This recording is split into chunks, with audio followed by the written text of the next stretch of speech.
Pourquoi? Parce que, on va se rendre compte que la taille n'est pas bonne. Donc, il faut que la taille soit plus importante. Donc, on va utiliser des produits pour le faire. Et malheureusement, il y a beaucoup de produits disponibles, très dangereux. Parce que Linda l'a dit, le pénis, c'est le sang qui met le pénis en érection. Il n'y a pas un bois dans le pénis qui se lève et puis se baisse. Ça veut dire que c'est du sang qui arrive dans le pénis pour que le pénis soit en érection. Ça veut dire que si vous prenez un produit qui augmente la quantité de sang qui arrive au pénis et qui maintient cette quantité de sang-là dans le pénis pendant longtemps, ça aura une influence négative sur beaucoup d'autres organes qui, eux, sont plus importants. Parce qu'en fait, la fonction sexuelle n'est pas indispensable. Moi, j'ai déjà reçu beaucoup de patients dont on a amputé le pénis. Ils ne sont pas morts. Moi, j'ai reçu un patient une fois à l'hôpital central de Yaoundé. Sa femme avait coupé son pénis avec les dents. Oui. C'est juste que je ne peux pas vous montrer l'image, c'est assez choquant. Oui, elle avait coupé son pénis avec ses dents. Et puis, voilà, finalement, on a fait le pansement. On lui a dit de toutes les manières, c'est pas grave, non? Ce n'est qu'un pénis. Il sait que tu as des projets, tu as beaucoup de choses que tu peux réaliser. Si on t'enlève le pénis, ça fait quoi? Chaque jour, tu dis sur Internet que tu veux entreprendre, non? Entreprendre. Oui, parce que l'organisme, en fait, a des organes qui sont nobles, qui sont plus importants, donc qui doivent être plus vascularisés que les autres.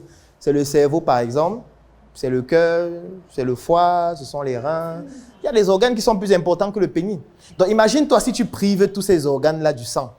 Parce que le sang circule, en fait. Le sang ne doit pas rester stagnant à un endroit. C'est un peu comme si le sang arrive au niveau de ta cuisse et ça reste au niveau de ta cuisse. Ce qui va se passer, c'est quoi? C'est que ça va commencer à se coaguler. Et quand ça se coagule, qu'est-ce qui se passe? Ça forme des caillots, ça devient dur. Quand ça devient dur, il y a certaines parties dures qui quittent, ce qu'on appelle des caillots. Et quand ça quitte, ça commence à se balader dans ton corps, ça se balade, ça se balade, ça se balade. Tant que les vaisseaux sont importants et gros, ça va. Mais si ça arrive dans un endroit où le vaisseau est petit, comme au niveau de tes poumons, qu'est-ce qui se passe? Ça bouche. Et quand ça bouche, on appelle ça quoi en médecine? Une embolie pulmonaire. Si ça arrive au niveau du cerveau, ça entraîne un accident vasculaire cérébral qu'on va appeler un accident ischémique. Ischémique, ça veut dire que ça a bouché. Et quand ça bouche, ça fait que le sang ne peut plus passer.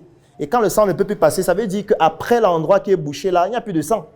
Et quand il n'y a plus de sang qui apporte les nutriments, qui apporte l'oxygène, qui enlève les déchets à travers les veines, qu'est-ce qui se passe? Les tissus là meurent. Et si ça meurt au niveau du cerveau, ça veut dire que tes neurones sont en train de mourir. Imagine-toi si c'était les neurones qui contrôlaient ton bras. Qu'est-ce qui se passe? Ça se paralyse. Ça va commencer d'abord par une parésie dont la force musculaire va baisser jusqu'au niveau où tu ne peux plus utiliser ton bras gauche. Si c'est au niveau du bras droit, ça se paralyse. Si c'est le pied droit, ça se paralyse. Si c'est le pied gauche, ça se paralyse. Si c'est ce qui contrôlait les deux mains, ça se paralyse. Si ce sont les deux pieds, ça se paralyse. Si ce sont les quatre, ça se paralyse. C'est ce qu'on appelle une tétraplégie. Ou alors, si ça a juste baissé de force musculaire, on appelle ça une tétraparésie. Une fois que j'ai dit ça, on comprend donc que, imagine donc que le sang reste dans ton pénis pendant longtemps. Parce que tu as pris un médicament, parce que tu as utilisé un produit qui prend le sang dans tes organes nobles pour aller stocker ça dans ton pénis. Parce que tu veux faire l'amour longtemps. Vous voyez ça? Vous ne voyez pas que c'est trop grave. C'est pour ça que tu meurs. Puisque le cerveau dit que je veux le sang. Le médicament là dit que attends d'abord, il n'a pas fini de faire l'amour. Laisse-le finir. J'ai dit que c'est 2 heures. C'est 2 heures d'amour. Donc le sang va rester dans ton pénis pendant 2 heures. Entre-temps, ton cerveau n'a pas de sang.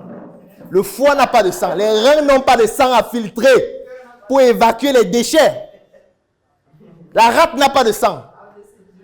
Qu'est-ce qui se passe?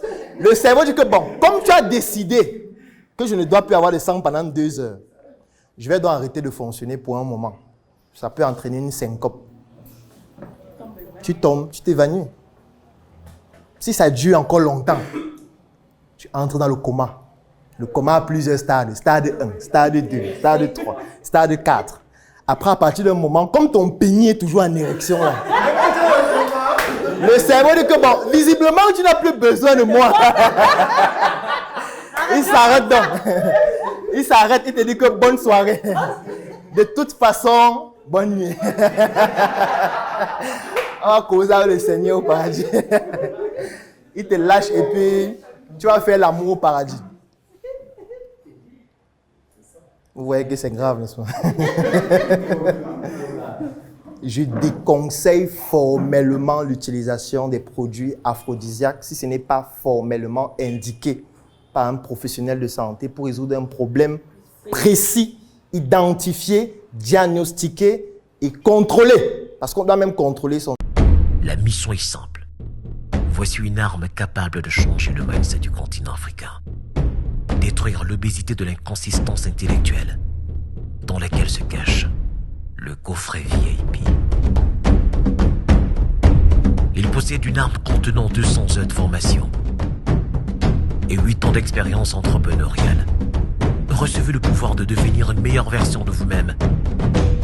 Armez-vous de cette clé pour une réussite entrepreneuriale.